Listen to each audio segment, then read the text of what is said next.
Answer बोलोगे। Individual के case में क्या हो सकता है, आदमी या तो क्या हो सकता है, रेसिडेंट या तो नॉन रेसिडेंट। रेसिडेंट है तो ऑर्डिनरी या तो नॉट ऑर्डिनरी। रिपीट करोगे, या तो क्या होगा, रेसिडेंट या तो नॉन रेसिडेंट, या तो ऑर्डिनरी या तो नॉट ऑर्डिनरी। अच्छा, रेसिडेंट है या नॉन रेसिडेंट है, उसके लिए कौन सी कंडीशन है? बेसिक कंडीशन कितनी है टोटल? दो, 1 and 2 या 1 और 2? 1 और 2 दोनों में से एक भी सेटिस्फाई हुआ तो रेसिडेंट बन जाएगा। देन 2 में ए एंड बी दोनों सेटिस्फाई होना जरूरी है। अरे बराबर है। सो 1 में कितना नंबर ऑफ डेज था?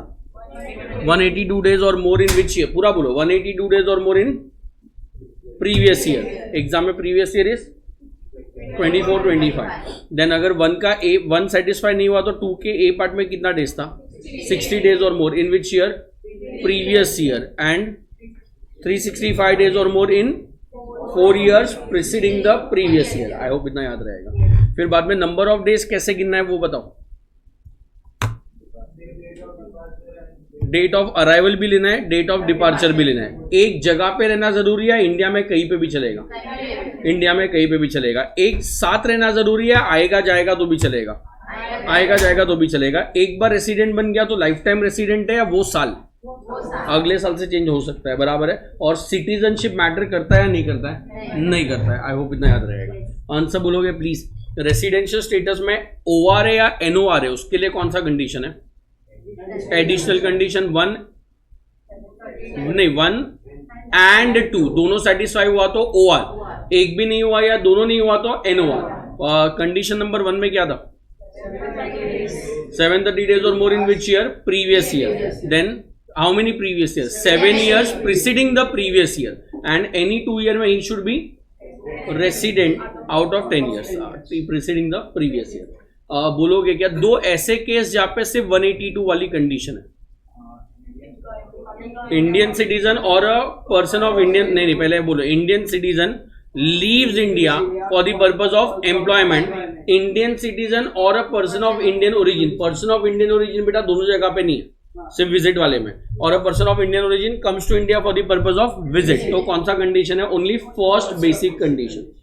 अच्छा, एडिशनल कंडीशन में भी एक्सेप्शन था। दो ऐसे केस है जहां पे आदमी सीधा RNOR बन जाएगा, कोई बेसिक कोई एडिशनल दिखने का जरूरत नहीं है। RNOR दो केस थे, बोलो। ग्रेटर देन 50, पहले तो स्टार्टिंग से बोलो। Indian citizen or a person of Indian origin residing outside India comes to India for the purpose of visit, और इंडियन इनकम मतलब income other than foreign sources more than 15 lakh. मजा नहीं आ रहा है। Income other than foreign sources more than 15 lakh. तो अगर more than 15 lakh है तो उसका 120 एंड 365 डेज देखना है। 120 during the previous year and 365 days during 4 years preceding the previous year. अगर ये सेटिस्फाइड है तो RNOR। और अगर कोई आदमी ऐसा है जिसको इंडिया के बाद टैक्स ही नहीं भरना है तो वो क्या बन जाएगा? RNOR, इंडियन सिटीजन होना चाहिए बस। More than Indian income 15 lakh होना चाहिए। आई थिंक वो लास्ट एग्जांपल किया था। बराबर है। नेक्स्ट बोलोगे क्या? HUF के लिए क्या देखना है?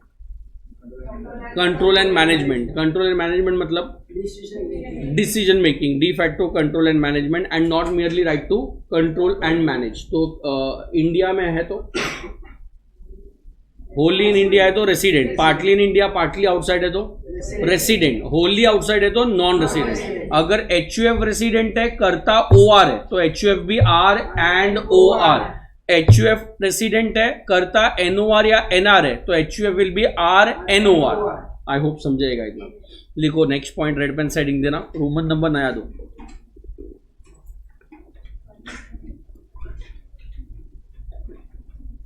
एक बार 2 मिनट देता हूं, सिर्फ वो पढ़ो ना, वो विजिट वाला 120 365 वाला कंडीशन पढ़ो। सबको नहीं आती है वो कंडीशन। वो जो एक्सेप्शन टू एडिशनल कंडीशन पढ़ा था 120 365 डोमिसाइल वाला, वो वाला पढ़ो प्लीज।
इंटरनेट चालू है क्या? चलो ना, मुझे नहीं लगा।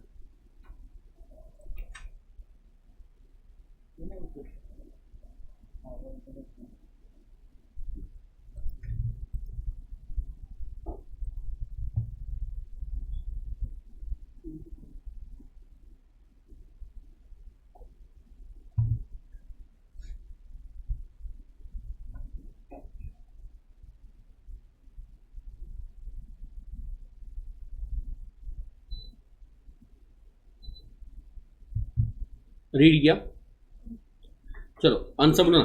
Partnership form association of person, body of individual, artificial judicial person and local authority. बेटा इन लोग का रेसिडेंशियल स्टेटस कैसे डिसाइड करो? पहले तो मेरे को लो पर्सन में कौन कौन आता है। इंडिविजुअल तो उसका वो 182 डेज, 60 डेज, 365 डेज उससे डिसाइड किया। फिर एचयूएफ उसका अपन ने अभी कंट्रोल एंड मैनेजमेंट वो सबसे डिसाइड किया। अब कौन कौन बचा? पार्टनरशिप फॉर्म, बॉडी कॉर्पोरेट इधर लिखा नहीं है मैंने, एओपी, बीओवाई, एजेपी और क्या था लोकल अथॉरिटी। सारे लोग इधर आ गए बॉडी कॉर्पोरेट को छोड़ के। बोलो इन लोग का रेसिडेंशियल स्टेटस कैसे मालूम पड़ेगा? रेसिडेंट है, नॉन रेसिडेंट है? बोलो। नंबर ऑफ डेज तो पॉसिबल ही ना, ये सब रियल पर्सन है या फिक्टिशियस? तो गवर्नमेंट बोलता है ऑब्वियस सी बात है इन लोग के लिए भी एक ही डिसीजन होएगा, कंट्रोल एंड मैनेजमेंट। कोई बोलेगा कंट्रोल एंड मैनेजमेंट का मतलब क्या है? Decision making, same word to word same है। कंट्रोल एंड मैनेजमेंट या तो किधर हो सकता है, या तो अगर इन इंडिया में पार्टली है तो आउटसाइड इंडिया, बराबर है। अगर होलली है तो इन इंडिया रेसिडेंट ना। होलली सारे डिसीजन इंडिया में ले रहे या पार्टली डिसीजन इंडिया में ले रहे, जो भी जिधर भी ले रहा है they will be called as क्या बोला है? रेसिडेंट। अगर सारे के सारे डिसीजन बाहर ले रहे तो उसको क्या बोलेंगे? Non resident. Word to word same law है, इधर से उधर एक वर्ड भी नहीं हुआ है। प्लीज आंसर बोलना। क्या एचयूएफ को एक आदमी कंट्रोल कर सकता है? कौन? क्या फर्म को एक आदमी कंट्रोल कर सकता है? लीगली, इंटरनली कुछ भी होएगा, बट ऐसा एक्चुअल में कंट्रोल कर सकता है क्या? नहीं। एओपी, बीओआई तो नो, सारे मेंबर्स मिलके डिसीजन। पार्टनरशिप फर्म का मतलब क्या? एक आदमी डिसीजन लेगा, सारे मिलके लेंगे, तो सारे मिलके लेंगे। तो गवर्नमेंट बोलता है फर्म कैन बी रेसिडेंट और नॉन रेसिडेंट। इसमें ओआर एनओआर नहीं हो सकता है। क्या नहीं हो सकता है? ओआर एनओआर, बिकॉज यहाँ पे पॉसिबल ही नहीं। आप आगे डिसाइड कैसे करोगे? कोई सुन रहा है क्या? सो या तो दे विल बी रेसिडेंट या तो नॉन रेसिडेंट। कैसे मालूम पड़ेगा? Control and management. In India है तो रेसिडेंट, होलली आउटसाइड इंडिया है तो नॉन रेसिडेंट। लिखो ना, नया रोमन नंबर करके लिखना।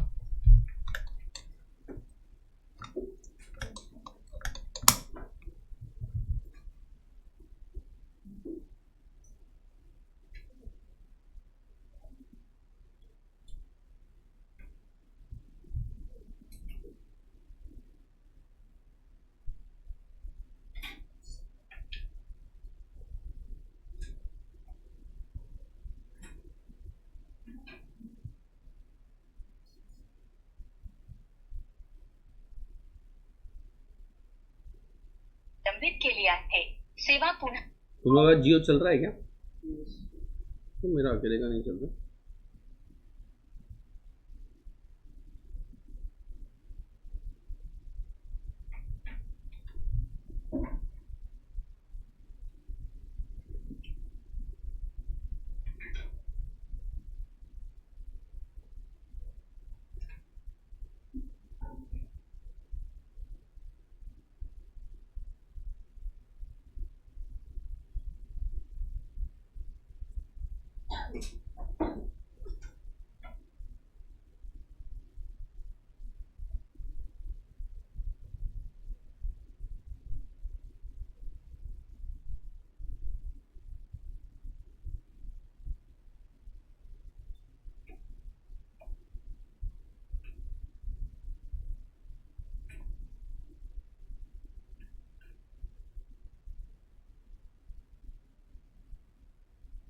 नीचे नोट लिखो।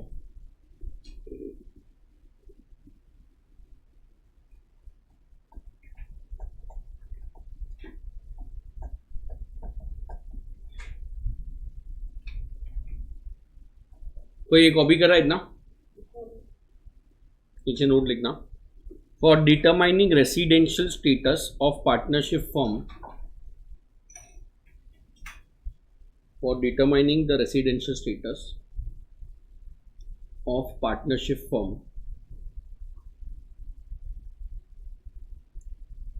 AOP BOI, partnership firm, AOP BOI, local authority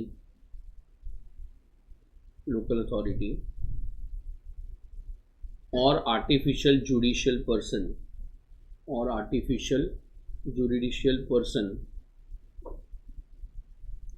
residential status of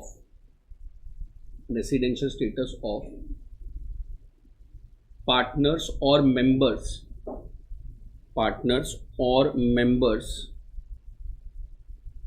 is not relevant,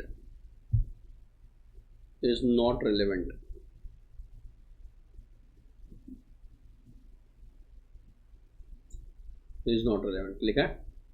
next answer बोलोगे बेटा। कंपनीज इंडिया में दो टाइप की होती है, बोलो कौन सी?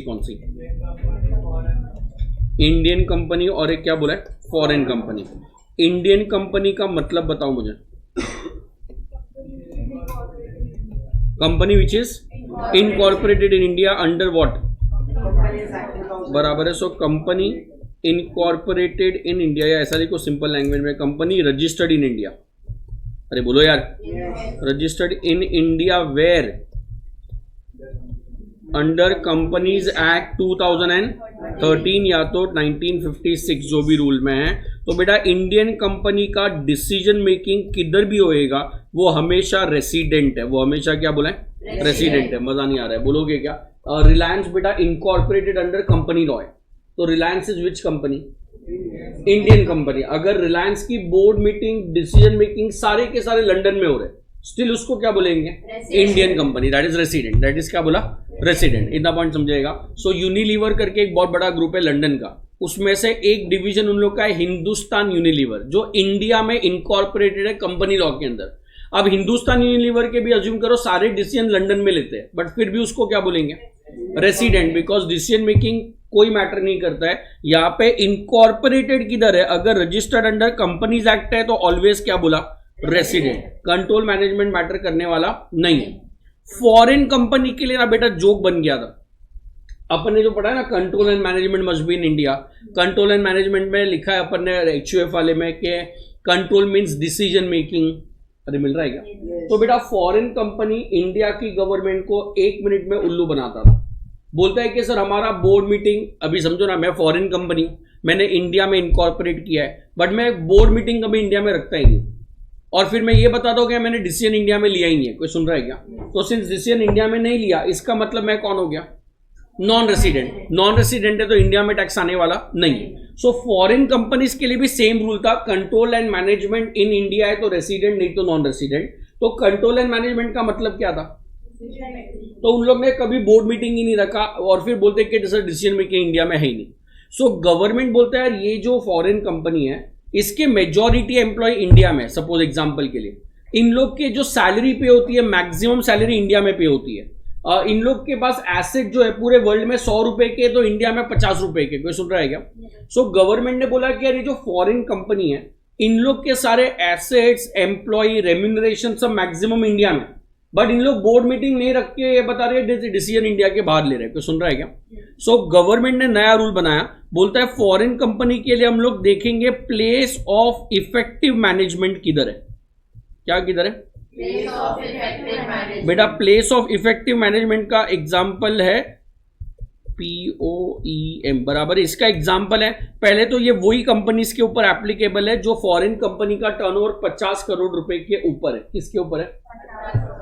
कंपनी है 50 करोड़ रुपए, कोई बड़ी बात नहीं होती। और फॉरेन कंपनी पागल नहीं है कि 2-3 करोड़ के लिए इंडिया में आएगा। सो 50 करोड़ ऑलमोस्ट हर फॉरेन कंपनी का हो ही जाता है।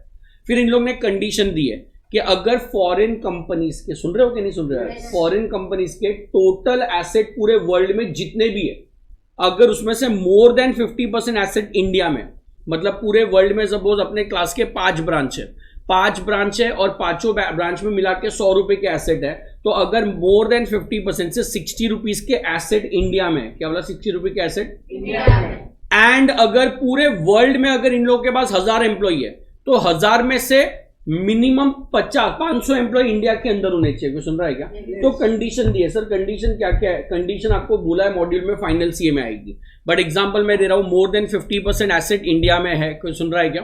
मोर देन 50% एम्प्लॉय इंडिया में है, more than 50% payroll of employ India में होता है, मतलब नंबर ऑफ एम्प्लॉय 1000 है, इंडिया में 400 ही है, मतलब लेस देन 50% है, बट उन लोग का सैलरी जो है वो 10 लाख है, बाकी के लोगों का सैलरी सिर्फ 3 लाख है। कोई सुन रहा है क्या? मतलब सैलरी मोर देन 50% इंडिया में जा रहा है, या तो number of employ more than 50% India में है, या तो एसेट्स इंडिया में मोर देन 50% है। ऐसे कंडीशन दिया हुआ है। अगर वो कंडीशन सेटिस्फाई होता है, इसका मतलब place of effective management in India है। अगर place of effective management in India है तो वो रेसिडेंट हो जाएगा, और अगर place of effective management outside India है तो वो नॉन रेसिडेंट हो जाएगा। कोई सुन रहा है क्या? Place of effective management India में है या नहीं है वो आपके सिलेबस में बेटा अगर पूछा तो दिया रहेगा, बाकी फाइनल सीए में आएगा। इतना पॉइंट क्लियर है? आपके मॉड्यूल के फर्स्ट सेकंड पेज पे लिखा हुआ है, at inter level we expect student to know law about individuals and HUF. सुन रहे हो क्या? तो कंपनीज के सम्स नहीं आएंगे। ऑब्जेक्टिव टाइप आया तो पीओ ईएम आपको फाइंड आउट नहीं करना है, बिकॉज सिलेबस में ही नहीं है। सिर्फ इतना याद रखो, पीओ ईएम इन इंडिया है तो रेसिडेंट, आउटसाइड है तो नॉन रेसिडेंट। इतना पॉइंट समझता है? लिखो प्लीज, रोमन नंबर जो भी है तुम्हारा, कंपनीज, रेड पेन यूज करना।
अभी क्या बेटा?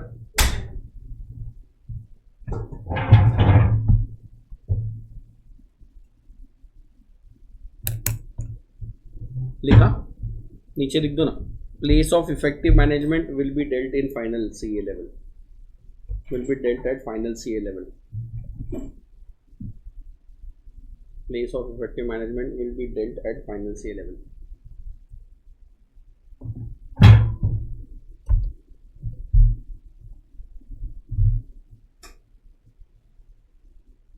लिखा है क्या?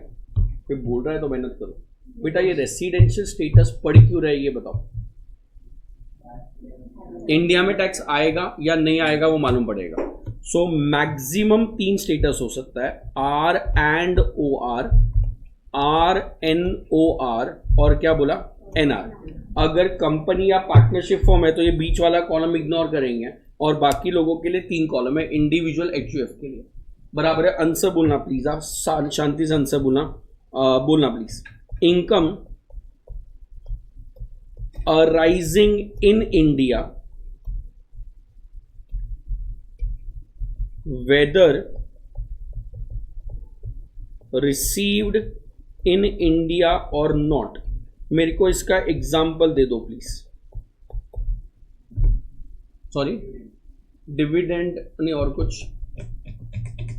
डिविडेंड बराबर है, but what do you mean by income arising in India?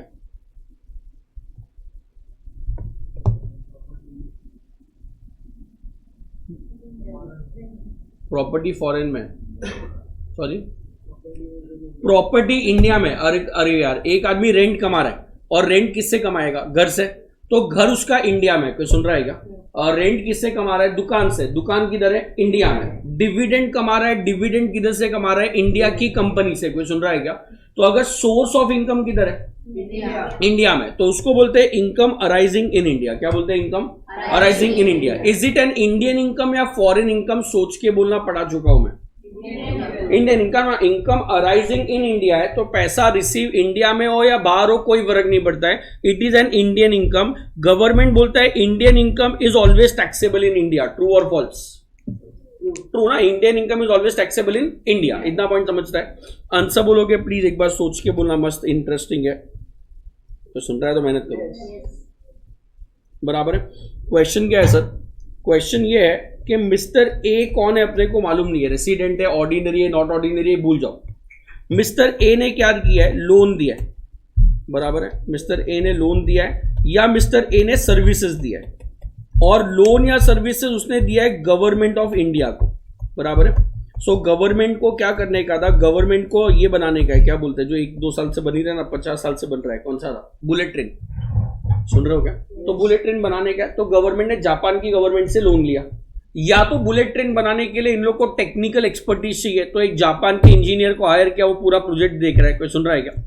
अब गवर्नमेंट जो है वो जिससे गवर्नमेंट ने लोन लिया है उसको इंटरेस्ट देगा, या तो जिससे इन लोग ने सर्विसेज लिया है उसको ये टेक्निकल फीस देगा, या तो प्रोफेशनल फीस देगा। कोई सुन रहा है क्या?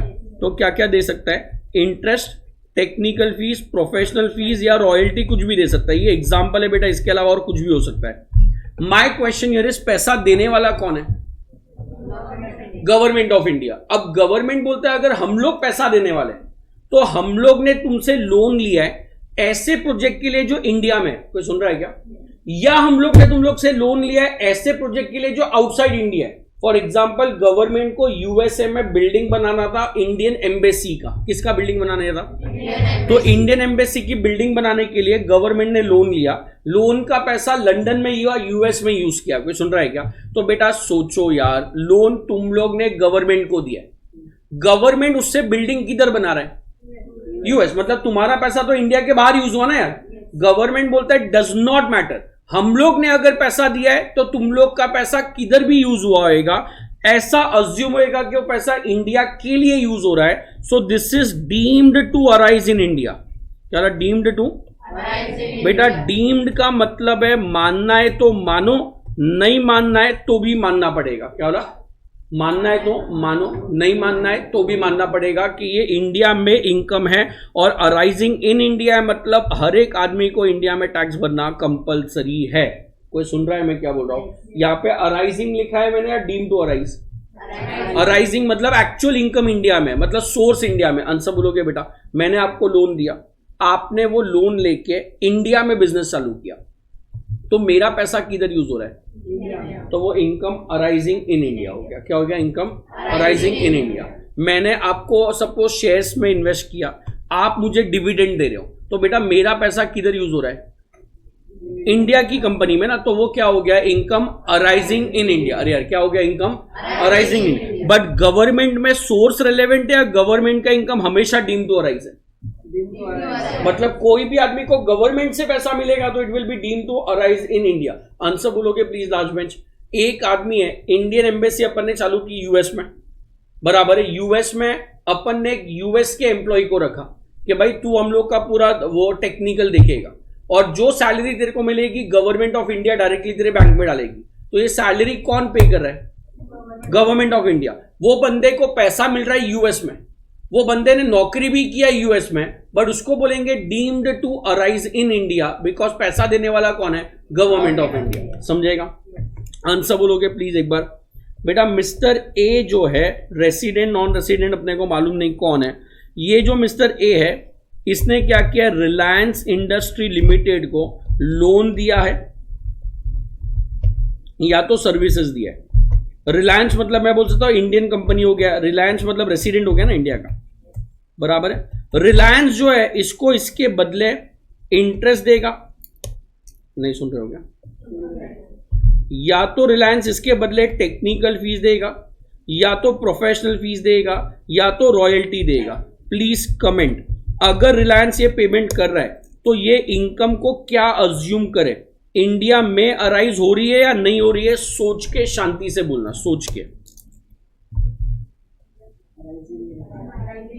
लोन देने वाला किधर है अपने को मालूम नहीं। उसने लोन किसको दिया है? रेसिडेंट को। रिपीट करोगे, किसको दिया है? रेसिडेंट। और उसको क्या मिल रहा है उसके बदले? इंटरेस्ट, टेक्निकल या प्रोफेशनल फीस। अरे बराबर है।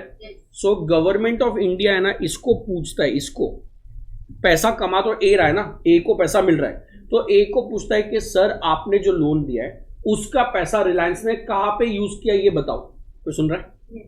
आपने जो सर्विस दिया है उसके बदले आपको रॉयल्टी मिला है, टेक्निकल फीस मिला है, तो आपकी सर्विस कौन से प्रोजेक्ट की है? इंडिया के प्रोजेक्ट की या बाहर वाले की है? कोई सुन रहा है क्या? तो मिस्टर ए ने उसको प्रूफ दे दिया कि मेरा जो लोन है वो इंडिया के बाहर यूज किया है। फॉर एग्जाम्पल रिलायंस वालों ने लंदन में एक होटल खरीदा है। बेटा सुन रहे हो कि नहीं? क्या खरीदा है? $500 मिलियन में होटल खरीदा है। अब वो होटल को रेनोवेट करने के लिए लंदन के आर्किटेक्ट को फोन किया और बोला कि सर वो लंदन के होटल को आर्किटेक्चरल डिजाइन बना के दो। तो वो आर्किटेक्ट किधर है? उसने सर्विस कहां पे दिया? तो यार ये सर्विस मतलब ये पैसा यूज किधर हो रहा है? इन इंडिया या आउटसाइड इंडिया? तो अब मेरे को बोलो ये इंडियन इनकम है या नहीं है? सोच के बोलना, सोच के। पैसा देने वाला रेसिडेंट है इंडिया का, बट उसका पैसा या सर्विस इंडिया के बाहर यूज हुआ। तो ए के लिए जो इनकम है वो इंडियन इनकम मानू या फॉरेन इनकम? सोच के बोलना। Indian income because loan and services के बदले इंटरेस्ट मिल रहा है, तो इनके लिए मैटर करते हैं उसने लोन दिया, और फिर रिलायंस कहाँ पे भी यूज कर रहे हैं वो मैटर किया। और कुछ ऐसे तो बेटा इंडिया वाले को कोई जिंदगी में एक सर्विस ही नहीं देगा। अगर मेरे को ये बहुत कॉमन ना, बिजनेस वाले बाहर से पैसा उठाते हैं, तो अडानी वाले ने अभी लोन लिया, हेक्सावेयर ने लोन लिया। उन लोग को मालूम पड़ेगा कि लोन अपन हेक्सावेयर को देंगे, तो हेक्सावेयर एक सॉफ्टवेयर कंपनी है। सुन रहे हो कि नहीं यार? वो उसने क्या किया, आयरलैंड में बोला हम लोग एक प्रोजेक्ट डालने वाले, तो आयरलैंड के बिजनेसमैन से लोन लिया। किधर के? अब वो बोलेगा हमको लोन ही नहीं देना यार, बिकॉज तुम प्रोजेक्ट आयरलैंड में डाल रहे हो, हमारा पैसा आयरलैंड में यूज होएगा, बट तुम्हारा गवर्नमेंट बोलता है कि रेसिडेंट से पैसा मिल रहा है तो आप टैक्स इंडिया में भरो। इज इट फेयर और अनफेयर? अनफेयर ना। तुम सोचो ना, पूरे वर्ल्ड में इंडिया वाले अगर लोन लेंगे तो सामने वाले के लिए वो इंडियन इनकम हो जाएगा। सो गवर्नमेंट बोलता है this is not an Indian income, या this is not deemed to arise in India. क्या this is not deemed to arise in India. नहीं मजा आया। पैसा देने वाला कौन है? रेसिडेंट। मजा नहीं आया। पैसा देने वाला कौन है? रेसिडेंट। बट बेटा ये रेसिडेंट ने पैसा इंडिया में यूज किया, इंडिया के बाहर, इंडिया के बाहर, तो उसको अराइजिंग इंडिया नहीं बोलने वाले हैं। यही एग्जांपल में अगर रेसिडेंट के बदले में गवर्नमेंट ऑफ इंडिया लिखता तो वो deem to arise in India हो जाता। गवर्नमेंट ऑफ इंडिया से पैसा मिला तो डीम टू अराइज। सुन रहे नहीं? गवर्नमेंट से मिल रहा है या रेसिडेंट से? तो पैसा का सोर्स जिधर है वो होएगा। मजा नहीं आया। वापस से और एक एग्जांपल देने का ट्राई करता हूं। बेटा मिस्टर ए ने लोन दिया है या मिस्टर ए ने सर्विसेज दिया है? किसको दिया है बोलो? रिलायंस मतलब रेसिडेंट को दिया है। रेसिडेंट इसके बदले क्या पे करेगा? या तो इंटरेस्ट, रॉयल्टी, टेक्निकल और प्रोफेशनल फीस। कोई बोलेगा प्लीज। अब है ना, मिस्टर ए से पूछा कि सर आपने लोन दिया तो रिलायंस ने आपका पैसा किधर यूज किया, लंदन के होटल के लिए यूज किया, इंडिया के होटल के लिए यूज किया, कोई सुन रहा है क्या? तो वो बोलता है सर मुझे तो मालूम ही नहीं यार, रिलायंस मतलब क्रेडिटेबल कंपनी है, लोन पे डिफॉल्ट नहीं करती है, तो मैंने तो दे दिया। कोई सुन रहा है? अब वो प्रोजेक्ट किधर है हम लोग को मालूम नहीं। फिर वापस से गवर्नमेंट ने उसको बोला कि सर और एक बार पूछते हैं, आपने लोन या सर्विस जो दिया है वो सर्विस किधर यूज हो रही है, इंडिया के होटल के लिए, लंदन के होटल के लिए? तो बोलते सर मालूम नहीं यार, मैं पूछ के बताता हूँ। तो गवर्नमेंट बोला ठीक है 20 दिन का टाइम देता हूँ, पूछ के बता। 20 दिन के बाद गवर्नमेंट ने वापस से फोन किया कि रिलायंस जो तुमको पैसा दे रहा है उसका पैसा उसने यूज किधर किया? बोलता है सर नहीं मालूम। अब नहीं मालूम है इसका मतलब प्लीज कमेंट करना, रेसिडेंट किधर पैसा यूज करेगा? इंडिया ना। अरे यार तुम लोग ने बेटा मेरे से लोन लिया, आप इंडिया के रेसिडेंट हो, तो गवर्नमेंट क्या अज्यूम करेगा, रेसिडेंट का पैसा किधर यूज होएगा? इंडिया में। सो गवर्नमेंट बोलता है हमने तेरे से पूछा है कि भाई तू किधर, तेरा पैसा किधर यूज हो रहा है, अगर तू प्रूफ कर देता है कि तेरा पैसा इंडिया के बाहर यूज हो रहा है तो हम टैक्स नहीं लेंगे। अरे बोलो यार। बट अगर तेरे के पास कोई प्रूफ नहीं है, तो अगर इंफॉर्मेशन नहीं है तो उसको बोलेंगे deemed to arise in India, मतलब हम लोग अज्यूम कर लेंगे कि रेसिडेंट ने पैसा इंडिया में यूज किया होगा। क्या रेसिडेंट ने पैसा इंडिया में यूज किया होगा? इतना नहीं समझा? श्योर, क्लियर है? आंसर बोलोगे लास्ट टाइम। मिस्टर ए क्या दे रहा है, लोन या तो सर्विसेज। लोन या सर्विसेज अब की बार बेटा वो दे रहा है एप्पल इनकॉर्पोरेशन को, जो इंडिया के बाहर की कंपनी है और ये नॉन रेसिडेंट है इंडिया में। कोई सुन रहा है क्या? ये जो नॉन रेसिडेंट है इसने इसको क्या दिया है, इंटरेस्ट। बोलो फटाफट। क्या? यस, रॉयल्टी, टेक्निकल और प्रोफेशनल सर्विसेज। अरे यार बराबर है। अब मेरा आंसर एकदम, क्वेश्चन एकदम सिंपल है बेटा, पैसा देने वाला कौन है? एक एप्पल इनकॉर्पोरेशन। पैसा देने वाला कौन है? नहीं, ये इंटरेस्ट देने वाला कौन है? एप्पल। अब एप्पल ने क्या किया, अपना जो बैंड्रा कुर्ला कॉम्प्लेक्स में नया उन लोग ने वो डाला है क्या, ऑफिस। तो वो ऑफिस के लिए उन लोग ने लोन लिया। तो बेटा इस बंदे का पैसा यूज कहां पे हो रहा है? इन इंडिया ना। तो प्रोजेक्ट अगर इन इंडिया है तो गवर्नमेंट बोलता है यार तेरा पैसा इंडिया में यूज हो रहा है, कोई भी यूज करे। कोई सुन रहा है क्या? आंसर बोलोगे। टेक्निकल सर्विसेज किसने दिया है? ए ने। ए सर्विसेज किसको दे रहा है? रिलायंस को। और रिलायंस यूज किसके लिए कर रहा है? बीकेसी वाले ऑफिस के लिए। बोलते नहीं है किसके लिए यूज कर रहा है? बीकेसी वाले ऑफिस के लिए। तो सर्विस किधर यूज हुआ बेटा? In India. तो मैं बोल सकता हूं this will be deemed to arise in India. क्या बोला? This will be deemed to arise in India. Is that point clear? Sure. Answer बोलोगे अगर ये इंफॉर्मेशन नहीं दिया हो तो नॉन रेसिडेंट किधर यूज करेगा? Outside India. तो उसको इंडिया में अराइज मानेंगे नहीं मानेंगे? नहीं मानेंगे। इतना पॉइंट समझ रहा है? सो सिंपली पुट बेटा, अराइज इन इंडिया का मतलब समझाओ। अराइज इन इंडिया का मतलब समझाओ, बोलो।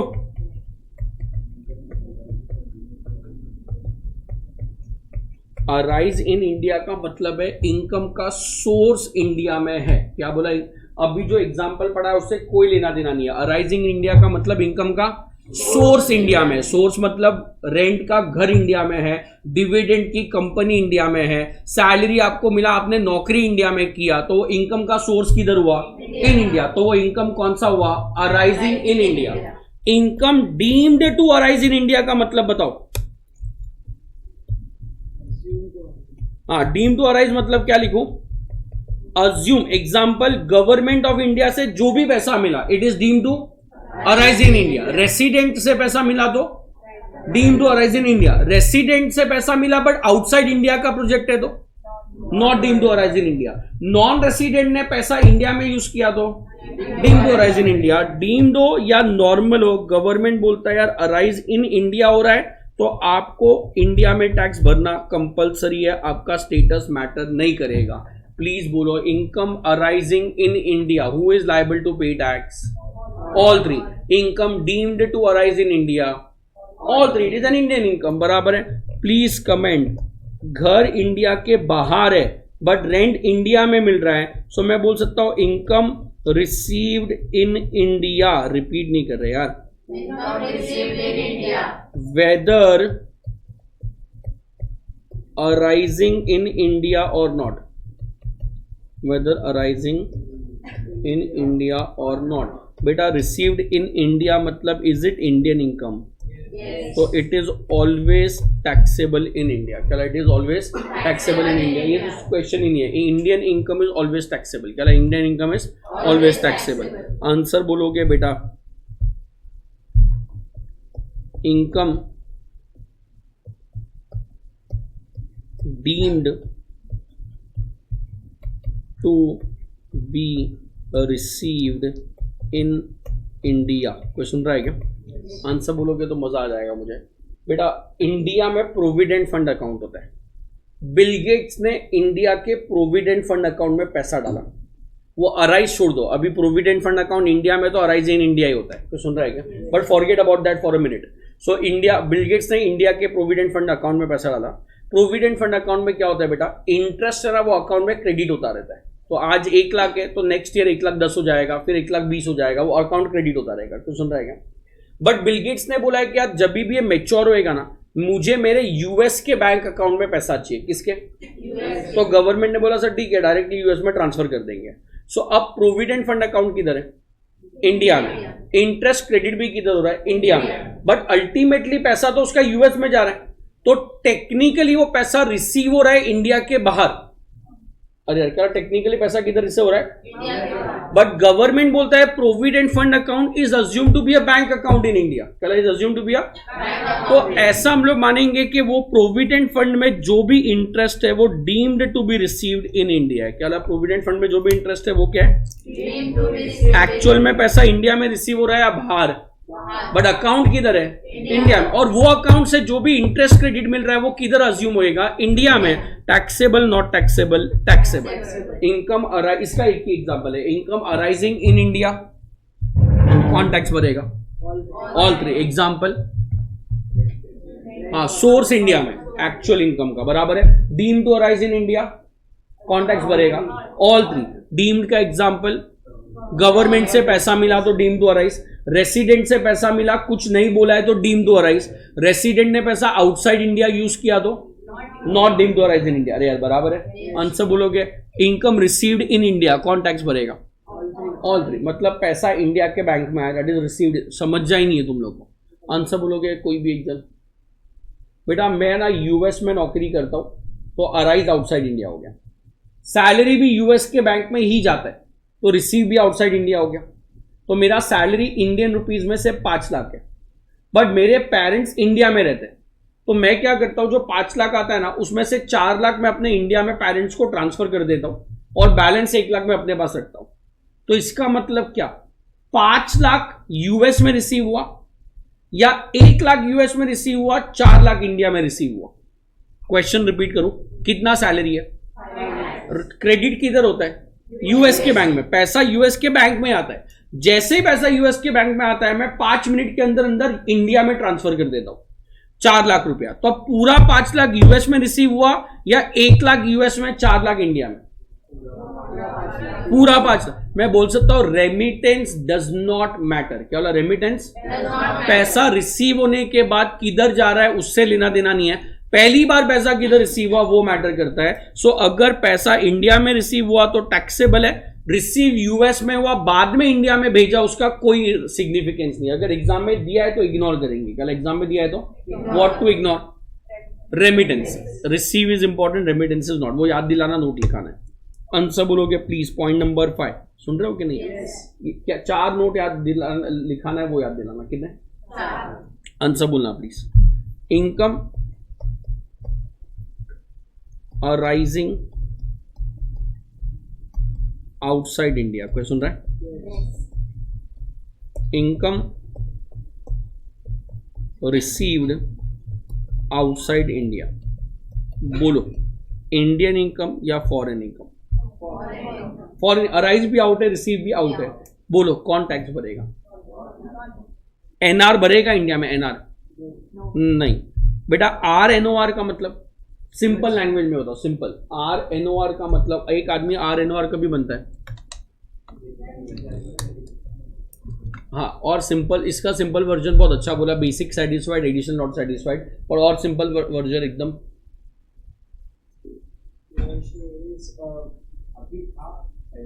हाँ, जो करंट ईयर में इंडिया में बट पास्ट में नहीं था। अरे बोलो ना, जो क्या बोला, करंट ईयर में वो पास्ट। तो गवर्नमेंट बोलता है ऐसे थोड़ी ना हम लोग उससे टैक्स ले सकते हैं। कोई आदमी सिर्फ एक बार इंडिया में आया और एक बार मेजॉरिटी टाइम इंडिया में रहा, कोई सुन रहा है क्या? तो उससे थोड़ी ना वर्ल्ड इनकम पे टैक्स लेने बैठेंगे यार, कोई सुन रहा है क्या? So are NOR and NR are exactly same. क्या आर NOR एंड पहले 4 पे दोनों को टैक्स आ रहा था, ये इस पे दोनों को टैक्स नहीं आ रहा है। अच्छा, R एंड OR मतलब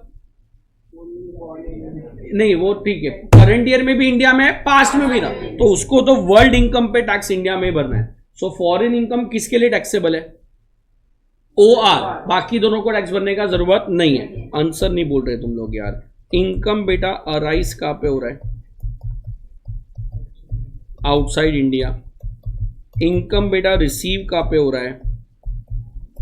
आउटसाइड इंडिया। बोलते रहो यार, सो जाओगे नहीं तो। इनकम रिसीव कहां पे हो रहा है? आउटसाइड। इनकम अराइज कहां पे हो रहा है? आउटसाइड। बट ये जो इनकम है वो कंट्रोल हो रहा है from India, controlled from India. इसका मतलब बता दो बेटा। कंट्रोल का मतलब डिसीजन मेकिंग नहीं होता है, कोई सुन रहा है क्या? डिसीजन मेकिंग इन इंडिया है, मतलब बिजनेस कनेक्शन इन इंडिया हो गया। क्या डिसीजन मेकिंग इज, अरे मजा नहीं आ रहा है, बोलो डिसीजन मेकिंग इज।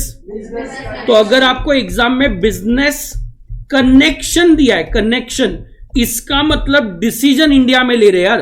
अगर डिसीजन इंडिया में ले रहे इसका मतलब वो income deemed to arise in India है। क्या इनकम? मजा नहीं आया, इनकम क्या बोला है? बिजनेस कनेक्शन की बात चल रही है ऊपर, या कंट्रोल की?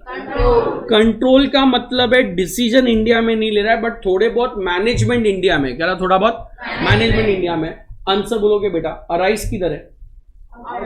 रिसीव किधर है? मैनेजमेंट किधर है? यार ये बोलेगा है तो फॉरेन इनकम ही ना, अराइज आउट रिसीव्ड आउट। तो ये बोलेगा मैं इंडिया में तो ना टैक्स भरूंगा, OR को तो भरना ही है, वो तो बेचारा फंस चुका है। कोई सुन रहा है क्या? प्लीज बोलना। गवर्नमेंट ने रेसिडेंशियल स्टेटस जो अपन ने पढ़ा है, वो अपन ने जब पढ़ा तो अपन ने क्या पढ़ा कि इससे गवर्नमेंट ऑफ इंडिया को टैक्स मिलेगा या इंफॉर्मेशन और टैक्स मिलेगा? टैक्स तो शायद वो याद होएगा, तो किस पे डिपेंड करता है? अग्रीमेंट याद है, डबल टैक्सेशन अवॉइडेंस अग्रीमेंट। क्या बोला?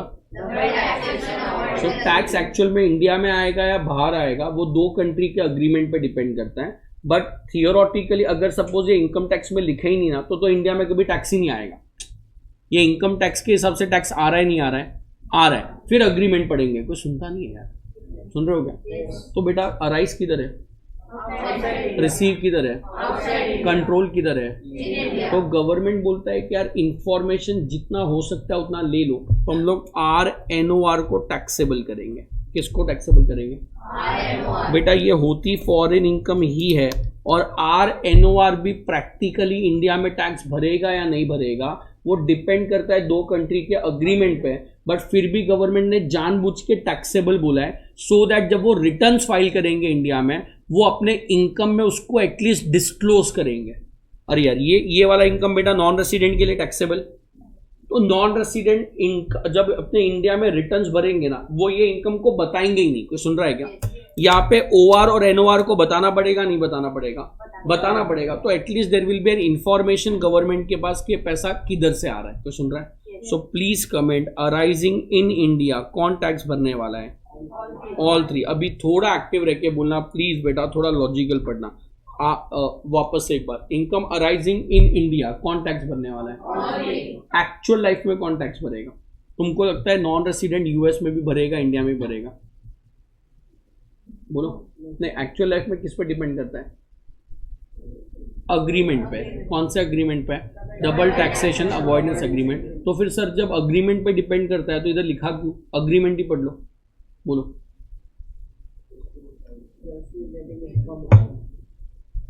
अगर इधर लिखते ही नहीं ना, तो फिर कोई टैक्स ही नहीं भरेगा इंडिया में यार। कोई सुन रहा है क्या?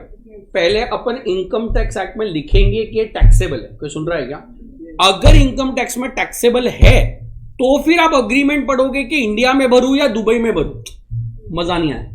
क्या बोला, पहले अग्रीमेंट पढ़ना है, पहले income tax law. Income tax में अगर टैक्सेबल है तो फिर अग्रीमेंट भरो कि एक्चुअल में आएगा या नहीं आएगा। सो यहाँ पे प्लीज बोलना arising in India who is liable to pay tax, all three. Actual में तीनों भरेंगे, एक्चुअल में अग्रीमेंट पे है, अग्रीमेंट पे। तो अग्रीमेंट पे तो ये क्यों पढ़ रहे हैं, बिकॉज इसके बिना आगे बढ़ ही नहीं सकते। अग्रीमेंट इज फर्स्ट स्टेप और सेकेंड स्टेप। पहले ये देखो रेसिडेंट है नॉन रेसिडेंट है, फिर ये देखो कि टैक्सेबल है नॉन टैक्सेबल है। अगर टैक्सेबल है और यूएस वाला भी तुमसे टैक्स मांग रहा है, कोई सुन रहा है क्या, तो फिर आप अग्रीमेंट पे जाओगे। तो step number 1 is income tax act. तो इसलिए अपने को ये पढ़ना जरूरी है। रिपीट करोगे, अराइजिंग इन इंडिया कौन टैक्स भरेगा, all three. Deem to arise, all three. Received in India, all three. Deem to received in India, all three. Arise out, received out.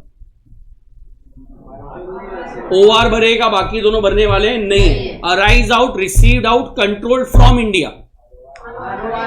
OR और एनओआर भरेगा, लास्ट वाला भरने वाला नहीं है। अच्छा, connection in India, all three ना, because connection का मतलब deem to arise in India है। अरे यार, कंट्रोल की बात चल रही है, कनेक्शन। बेटा कनेक्शन को अपन deem to arise in India बोलते हैं, मतलब कौन टैक्स भरेगा यार, तीनों टैक्स भरेंगे। इतना पॉइंट समझ रहा है कि नहीं पता नहीं चल रहा है। Please comment past year untaxed profit.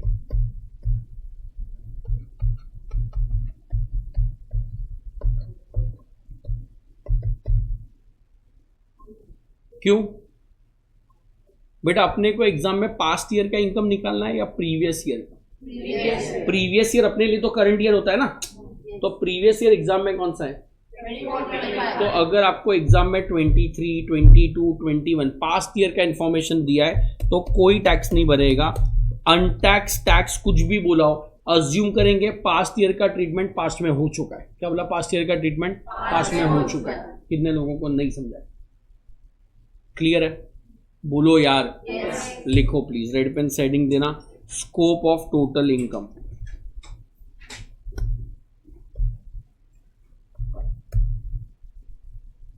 Scope of total income.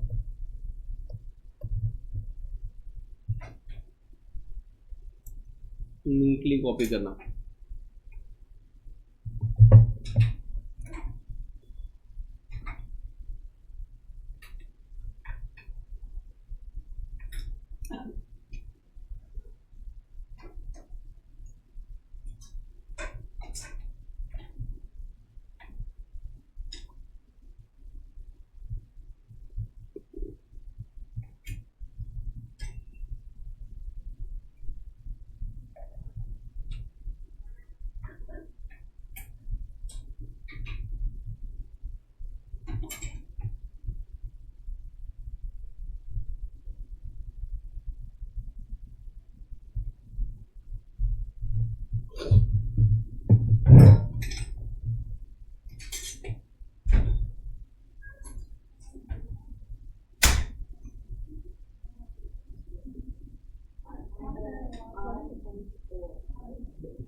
Copy किया?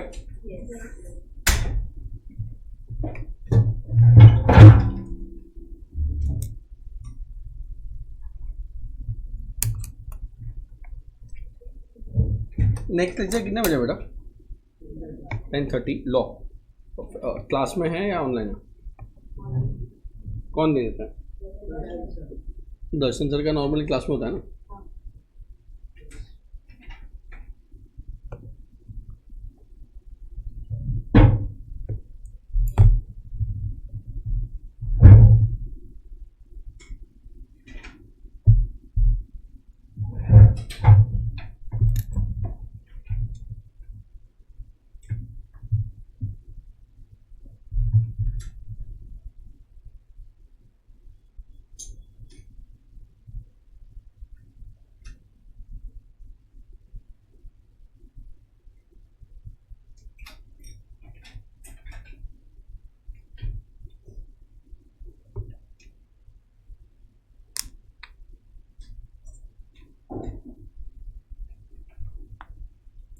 Done?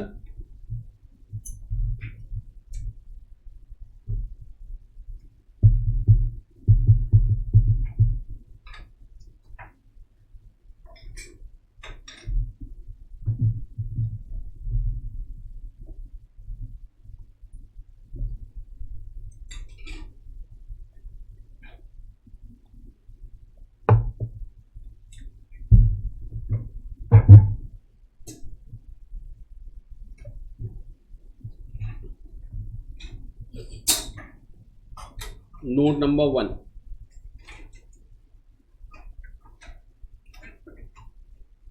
Note number 1. If business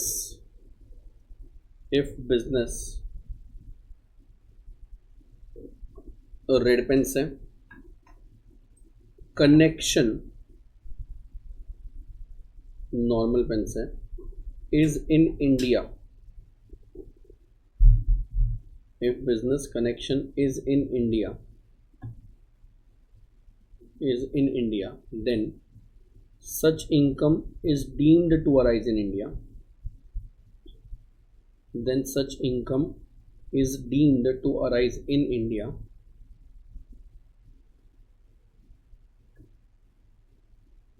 That is taxable for all three.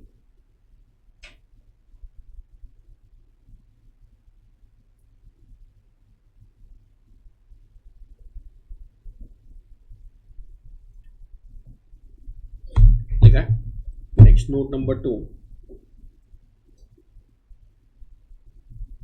Note number 2. Any sum of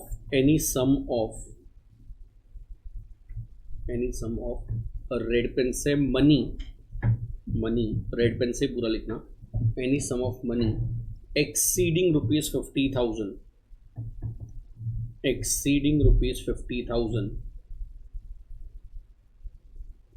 normal pen से received by a non-resident, received by a exceeding rupees 50,000 received by a red pen से non-resident or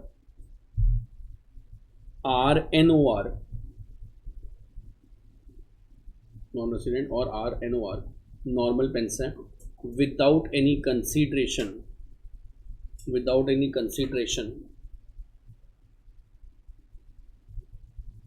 और red pen से from resident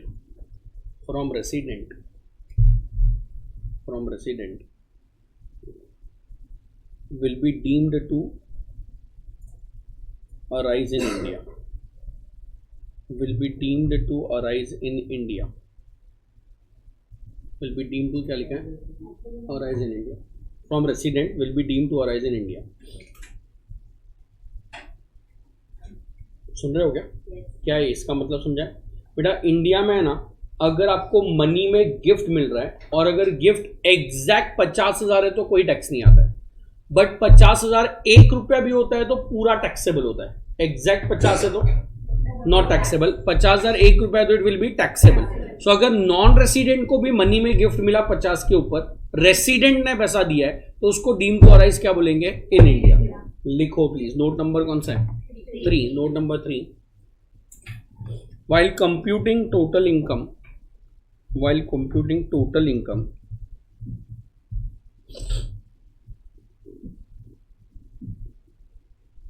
we have to check where red pen से the money is received, where the money is received, that is remittance is not relevant. That is remittance is not relevant. Remittance is not relevant. लिखा है. Note number 4. Note number 4 क्या बाकी है?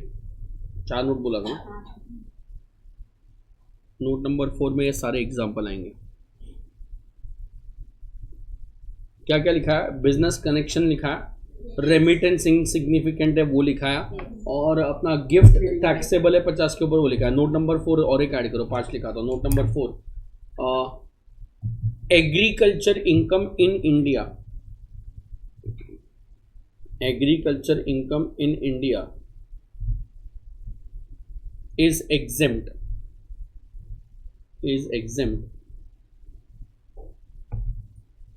and gift up to rupees 50,000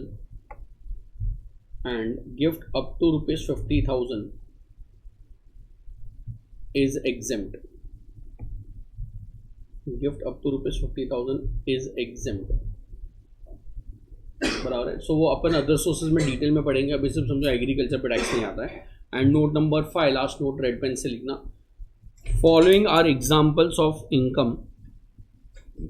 Following are examples of income deemed to receive in India. Following are the examples of income deemed to receive in India.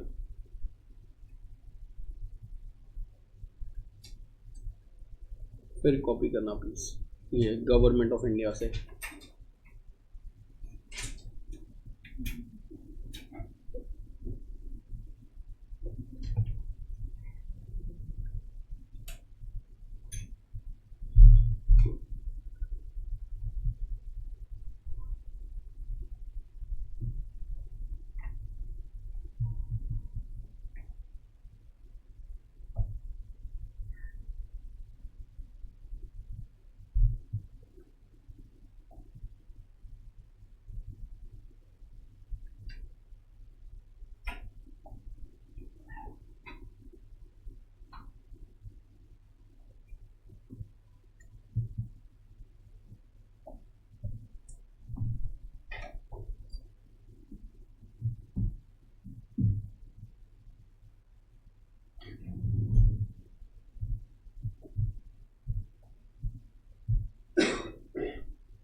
Government वाला example हटाऊं?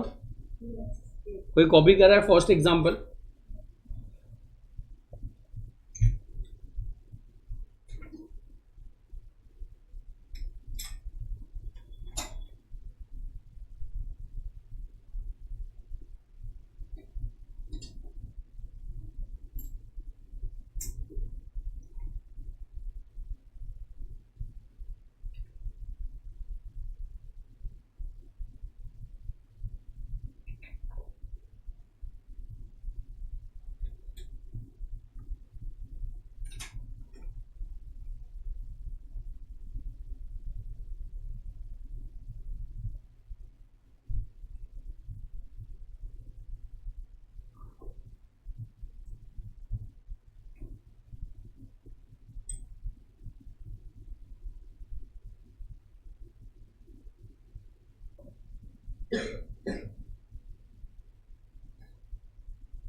Example 2 हटाओ,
हटा दो।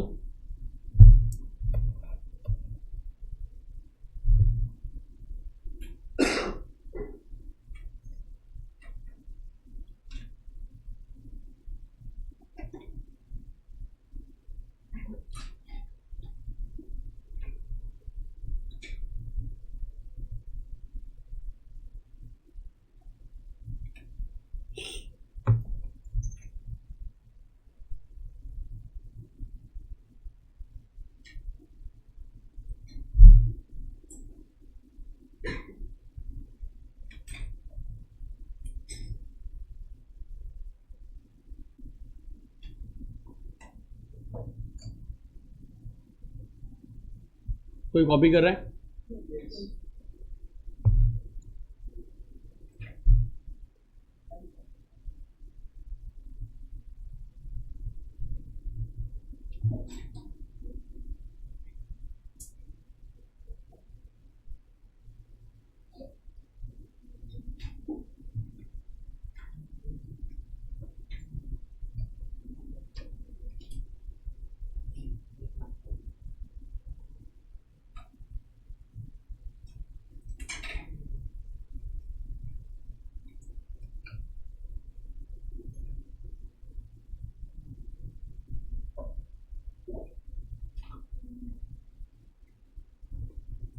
Done.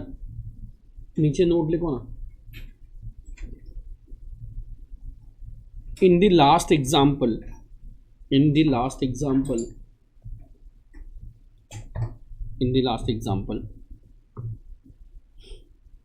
if nothing is given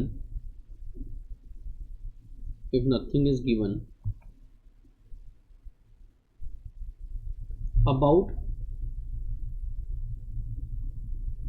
the place where the money or services are used, about the place where the money or services are used,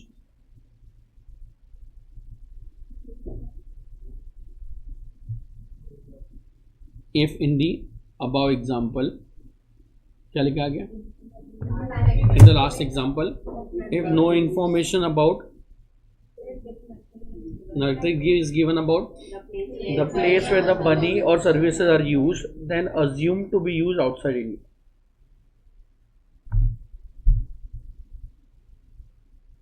Then assume to be used outside India.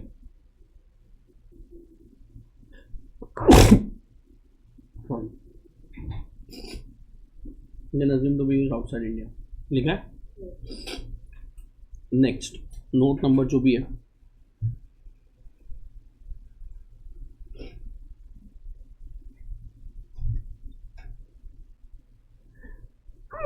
Sorry, note number लिखना next. Business control and connection are two different terms. Business control and connection are two different terms.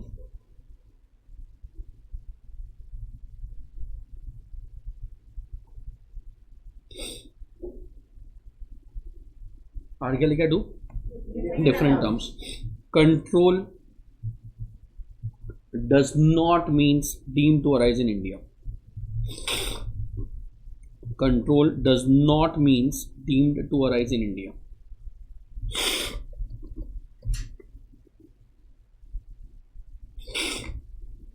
इतना point clear है? Does not means deemed to arise in India. Fine. Answer देते रहोगे तो फटाफट हो जाएगा मेरा. रेसिडेंट या तो नॉन रेसिडेंट. रेसिडेंट में ओ आर या तो N O R. Income arising in India कौन टैक्स भरेगा? Deemed to arise all three. Received in India all three. Deemed to receive in India all three. Arise out, received out, controlled out. O R पहले वाला भरेगा, बाकी भरने वाले नहीं. Arise out, received out, controlled from India. दो जन भरेंगे, लास्ट वाला भरने वाला नहीं है. पास्ट ईयर अनटैक्स प्रॉफिट कोई टैक्स नहीं भरेगा. अरे यार कोई सुन रहा है क्या? एक एग्जांपल लिखो ना.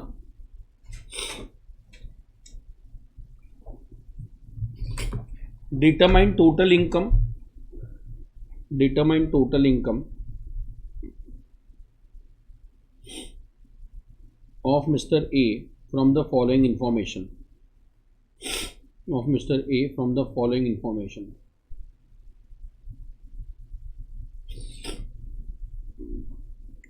Next line पे rupees 5 lakh received. Rupees 5 lakh received as salary income. As salary income. Brackets में कंप्यूटेड. ब्रैकेट्स में कंप्यूटेड एस क्या लिखा? सैलरी इनकम ब्रैकेट्स में computed for services rendered in Tamil Nadu. For services rendered in Tamil Nadu.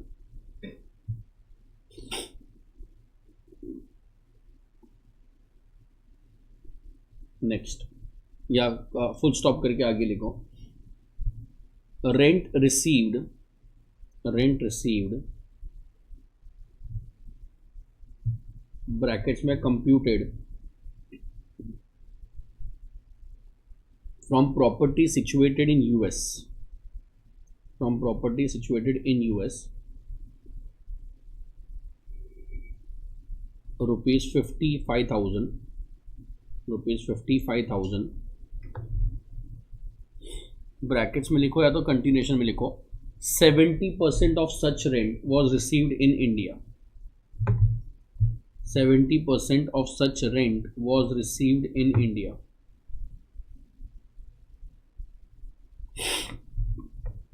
Was received in India. Next, dividend from Indian company. Dividend from Indian company. Rupees कितना?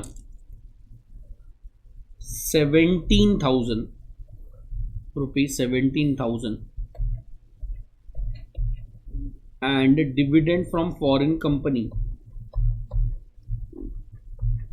And dividend from foreign company. And dividend from foreign company rupees 35,000. Rupees 35,000. Next, royalty received from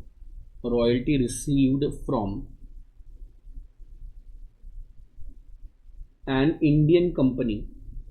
Royalty received from an Indian company for project situated in Iran. For project situated in Iran. For project situated in Iran. लिखा rupees 1 lakh. Rupees 1 lakh. And last, interest on loan. Interest on loan given to Government of India. Interest on loan given to Government of India for a company in Australia. Sorry, for a business in Australia. From a business in Australia. From a business in Australia. Rupees 5 lakhs. ₹5 lakh लिखा है। फिर बेटा answer निकाल के दो मेरे को। Format में हेडिंग आएगा कंप्यूटेशन ऑफ टोटल इनकम,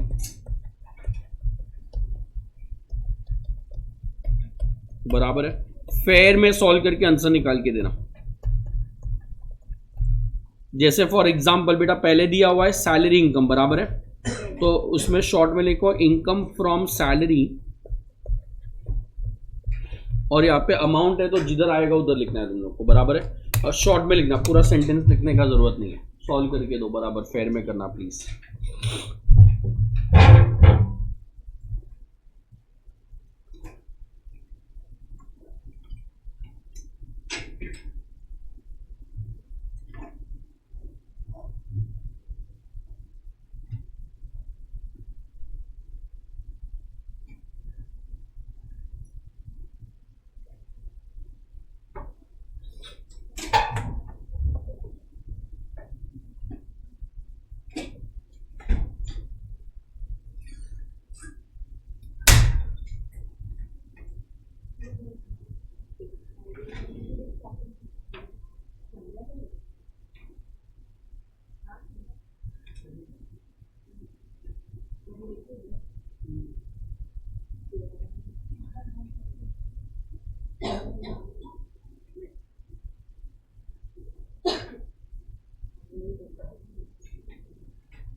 आया कितना टोटल बोलो नहीं आया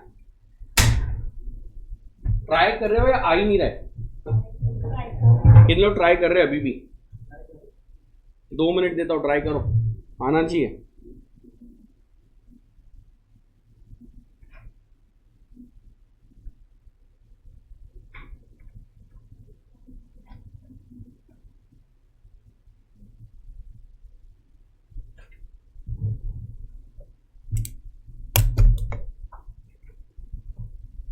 तो भूल जाओ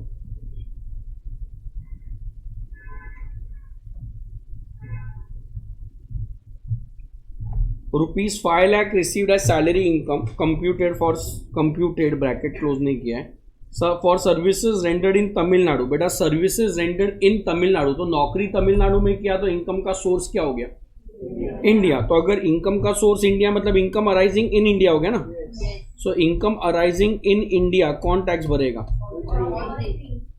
ऑल 3 5 लाख रुपीज पे सब लोग को टैक्स भरना पड़ेगा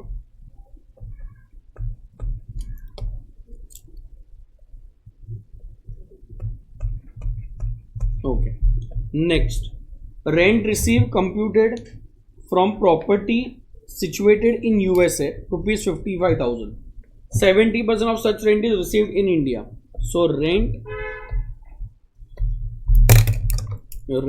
from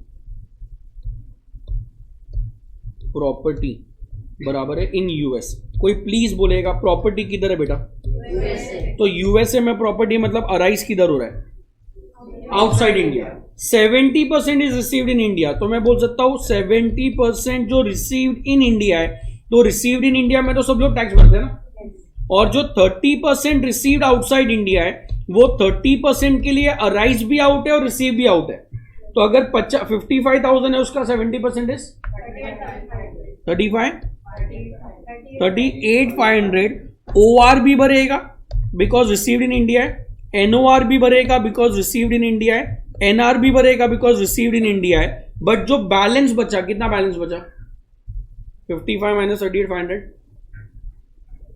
कितना वो उस पे सिर्फ OR भरेगा बाकी दोनों को भरने का जरूरत नहीं है बेटा प्लीज बोलो अराइज किधर हो रहा है outside India arise out but received in India कौन टैक्स भरता है तीनों सो 70% जो इंडिया में है उस पे तीनों भरेंगे और जो 30% आउटसाइड इंडिया उस पे कौन भरेगा सिर्फ OR बाकी को भरने का जरूरत नहीं है बोलो कितने लोगों को नहीं समझा है कितने लोगों का राइट था dividend from Indian company ₹70,000 dividend from foreign company ₹35,000 so dividend from कोई बोलेगा कुछ बोला नहीं है रिसीव किधर हुआ है तो इंडियन कंपनी मतलब अराइज इन इंडिया हो गया कुछ नहीं बोला है तो रिसीव भी किधर होएगा इन इंडिया इंडियन कंपनी का अज्यूम करेंगे इन इंडिया तो ऑल 3 टैक्सेबल अच्छा फॉरेन कंपनी के बारे में बेटा कुछ नहीं बोला है क्या अज्यूम करूं अराइज आउट है कुछ नहीं बोला है तो रिसीव भी आउट ही होएगा सो OR को तो झक मार के टैक्स भरना है बाकी दोनों को भरने का जरूरत नहीं है बोलो यस और नो यार एनीवन एनी डाउट राइट था next royalty receive from an Indian company for project situated in Iran बेटा royalty received for project in Iran. कोई प्लीज कमेंट करेगा बेटा प्रोजेक्ट इंडिया में या ईरान में है? तो अराइज किधर हुआ? Outside India. पैसा यूज आउटसाइड इंडिया हो तो अराइज आउटसाइड इंडिया हो गया। रिसीव के बारे में कुछ नहीं बोला है तो वी अज्यूम के कुछ नहीं बोला है तो रिसीव भी आउटसाइड इंडिया होएगा। कोई सुन रहा है क्या? पैसा इंडियन कंपनी दे रही है उससे कोई लेना देना नहीं है। ओआर को तो वर्ल्ड इनकम पे टैक्स है बट ये दोनों नहीं भरेंगे। अगर ऐसा बोलता ना royalty receive from Indian company और आगे प्रोजेक्ट इन ईरान नहीं बोलता तो मैं अज्यूम करता कि deem to arise in India. जब स्पेसिफिकली बोला है कि प्रोजेक्ट ईरान में है तो अराइज किधर हो गया? Outside India. कितने लोगों को नहीं समझा है बोलो प्लीज? कितने लोगों ने किया था और राइट है? Next, interest on loan given to government of India from business in Australia. Interest from government of India. बेटा गवर्नमेंट ऑफ इंडिया ने पैसा किधर भी यूज किया होएगा हमेशा क्या अज्यूम होएगा? इंडिया का इनकम है। टैक्सेबल किसको भरना पड़ेगा? All three. कितने लोगों का मिस्टेक है प्लीज कमेंट। कितने लोगों का मिस्टेक? किसी का पूरा समराइज था टू से क्या रॉन्ग था? 70% वाला। टोटल बोलो कितना आ रहा है?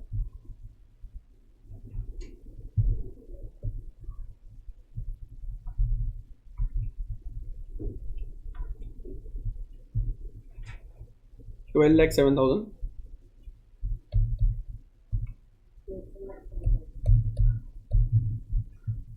बाकी का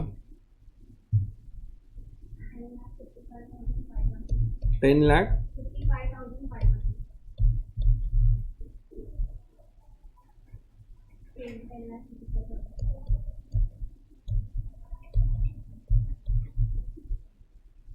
कोई कॉपी कर रहा है स्टार्टिंग से?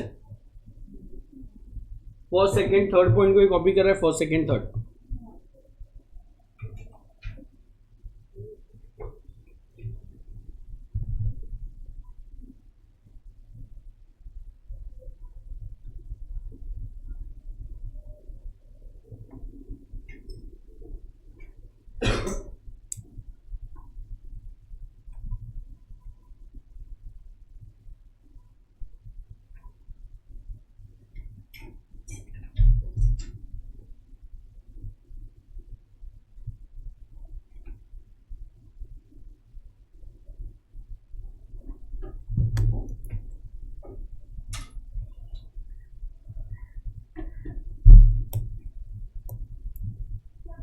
Rent receipt is computed from property situated in outside India. So what if it is a remittance, not a rent like 70%? In which case beta? Second case. हाँ नहीं but they have given in the second but they have given us specifically 70% is received in India. So what if it is remittance? So then we would have taxed only for OR, not for both. So if they would have mentioned 70% is later on remitted to India, then only OR पे tax आता। OR को तो हमेशा tax आएगा, बाकी दोनों पे नहीं आता। कोई कॉपी कर रहा है? कितने लोग कॉपी कर रहे हैं हाथ उठाओ।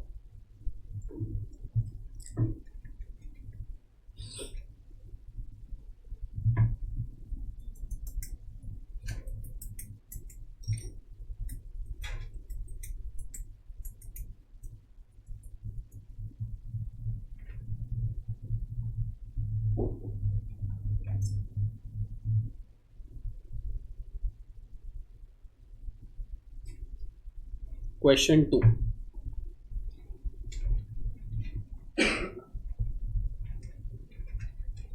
Determine residential status.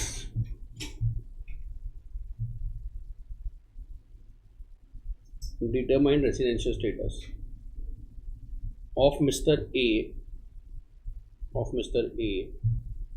Born and brought up in Mumbai. Born and brought up in Mumbai.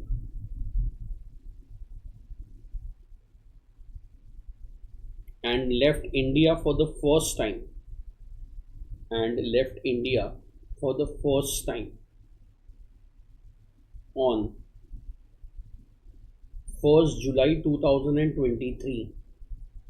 On 1st July 2023 for the purpose of employment to USA.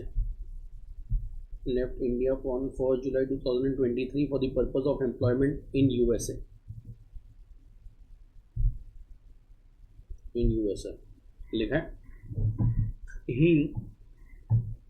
He came back to India on. He came back to India on 1st December 24. 1st December 24. And again went to US. And again went to US on 7th January 25. On 7th January 25.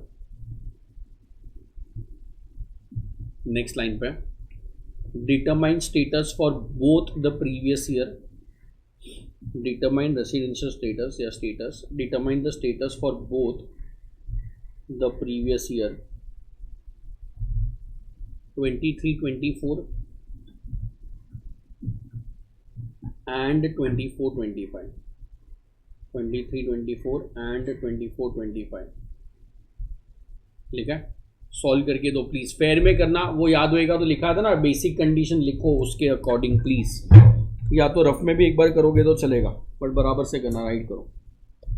Proper time दे रहा हूँ, 8 minute का time दे रहा हूँ. 8 minute 7 minute में question होना चाहिए. Fair में करोगे तो it will take 7 to 8 minutes.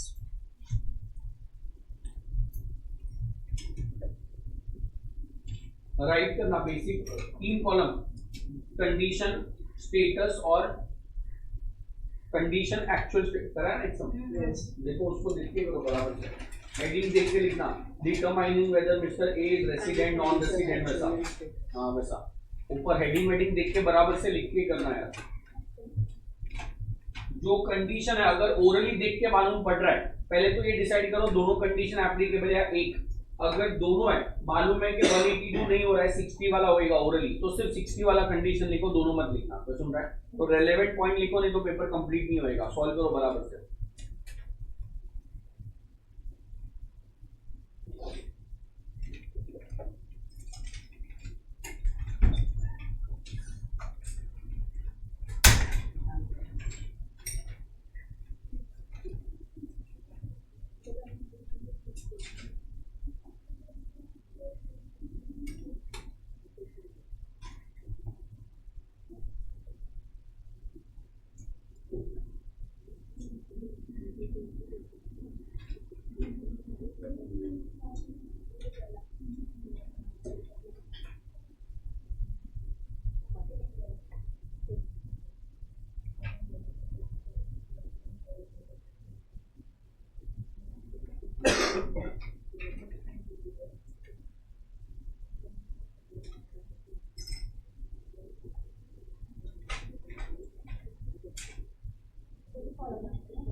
आया बेटा, इतना कितना कम्युनिकेशन गया, 1 मिनट में बताना चाहिए।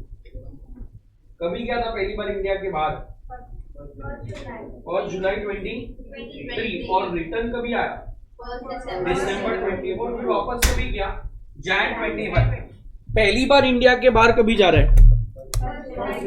23-24 में, अरे बराबर है।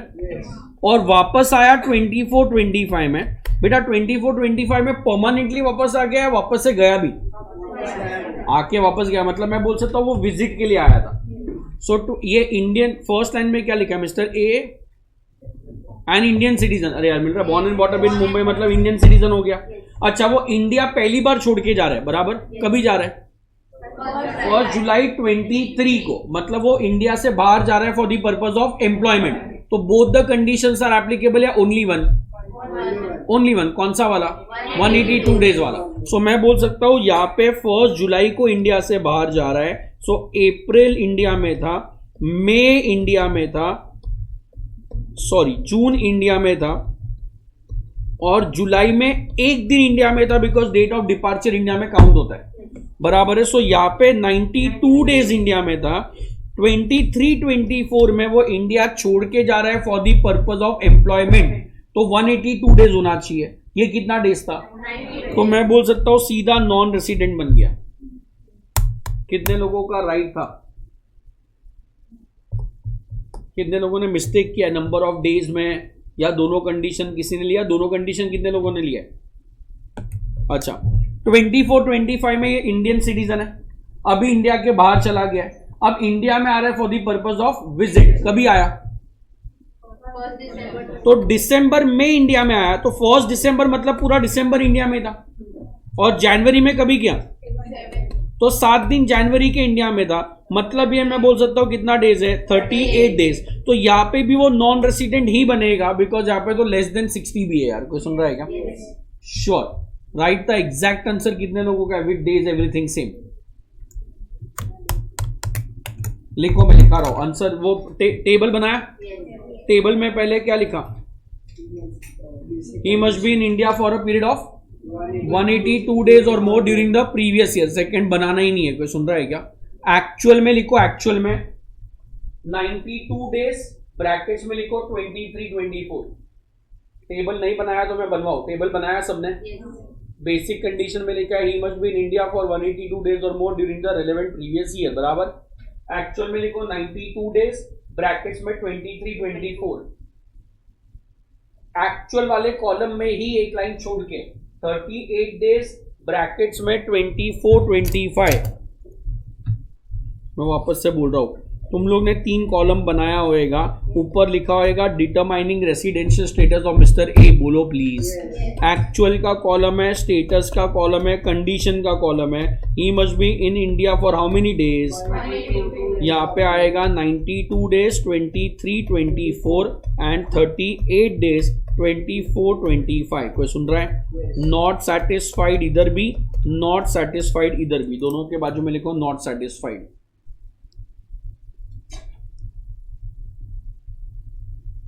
नॉट सेटिस्फाइड लिखा, और उसके बाद नीचे लिखो, इसके बाद टेबल के बाद during the previous year 23-24, during the previous year 23-24, during the previous year क्या लिखा है? 23-24। Mr. A, an Indian citizen, Mr. A, an Indian citizen, leaves India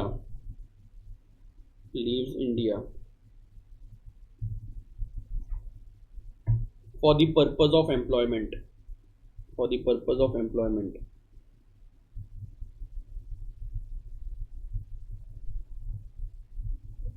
Therefore, only first basic condition is applicable to him.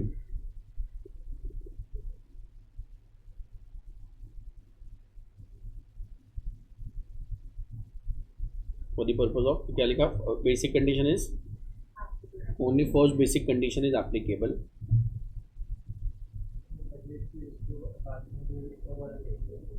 Not satisfied, हाँ same same same.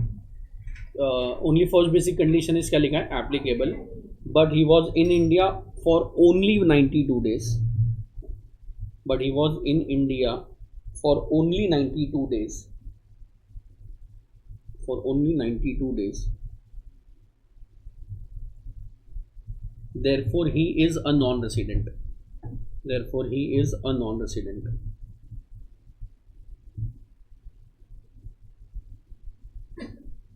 लिखा है एक line छोड़ के, during the previous year 24-25, during the previous year 24-25, क्या लिखोगे, mister A an Indian citizen, mister A an Indian citizen comes to India for the purpose of visit,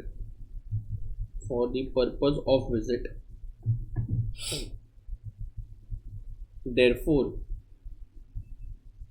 only first basic condition is applicable, therefore only first basic condition is applicable,